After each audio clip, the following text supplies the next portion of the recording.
करते हो मोहन? ठाकुर साहब को हमारी तकलीफ समझनी चाहिए। चलो चलकर उनसे बात करते हैं। ठाकुर प्रताप सिंह की हवेली के अंदर एसी चल रहा था। नौकर पंखा झल रहा था। उनकी पत्नी रुक्मिणी ठंडी शिकंजी पी रही थी और बेटी रश्मि किताब पढ़ रही थी। तभी दरवाजे पर दस्तक होती है। देखो कौन है? इतनी गर्मी में कौन बाहर घूम रहा है? नौकर दरवाजा खोलता है। सामने गांव के कुछ लोग खड़े थे। मोहन सबसे आगे था। साहब, गांव के लोग आपसे मिलने आए हैं। गांव के लोग? अब क्या समस्या है? अंदर बुलाओ। गांव वाले अंदर आते हैं। एसी की ठंडी हवा उनके पसीने से भीगे शरीर को छूती है, लेकिन ठाकुर की आंखों में उनकी बेबसी के लिए कोई सहानुभूति नहीं थी। ठाकुर साहब, हम लोग बहुत बड़ी परेशानी में हैं। इस साल की गर्मी असहनीय हो गई है। इस भीषण गर्मी से तड़प रहे हैं।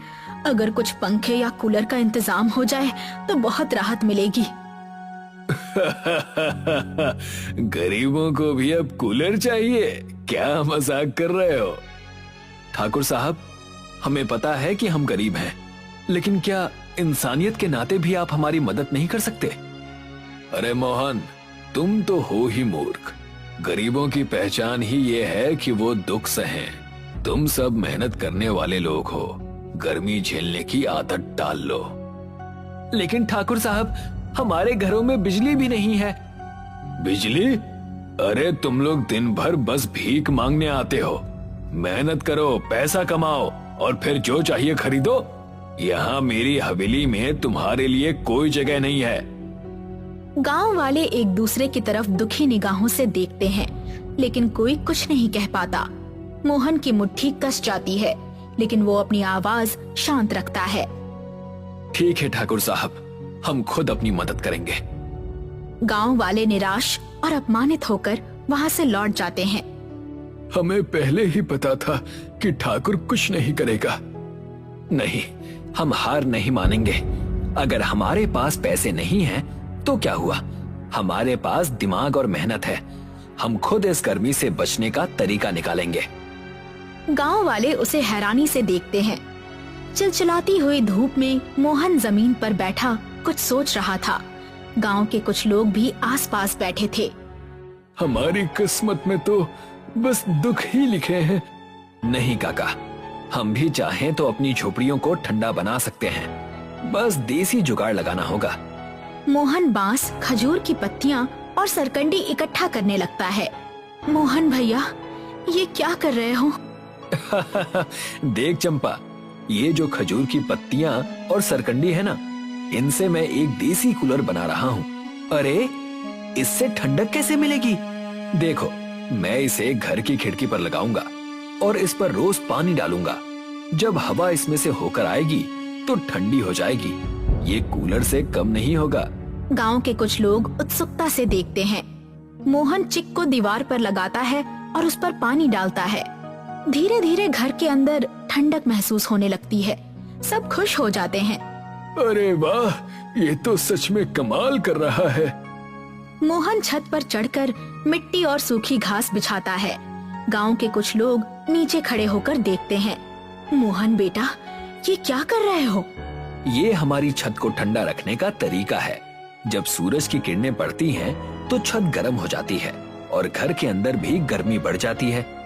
लेकिन अगर मैं मिट्टी और घास की परत डाल दूं, तो ये धूप को सोख लेगी और घर ठंडा रहेगा। मोहन पूरी छत को मिट्टी से ढक देता है। शाम को जब सूरज ढलने लगता है, तो घर के अंदर ठंडी हवा महसूस होने लगती है। गांव के लोग हैरान रह जाते हैं। मोहन एक बड़ा मिट्टी का घड़ा रखता है और उसके ऊपर एक कपड़ा बांधता है। गांव के कुछ लोग पास में खड़े थे। अब ये क्या कर रहे हो मोहन भैया? देखो, ये मिट्टी का घड़ा पानी को ठंडा रखता है। अगर मैं इस पर कपड़ा बांध दूं और इसे गीला करता रहूं, तो हवा इससे टकराकर ठंडी हो जाएगी।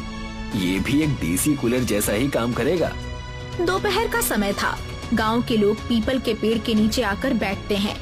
पेड़ की ठंडी हवा सबको सुकून देती है।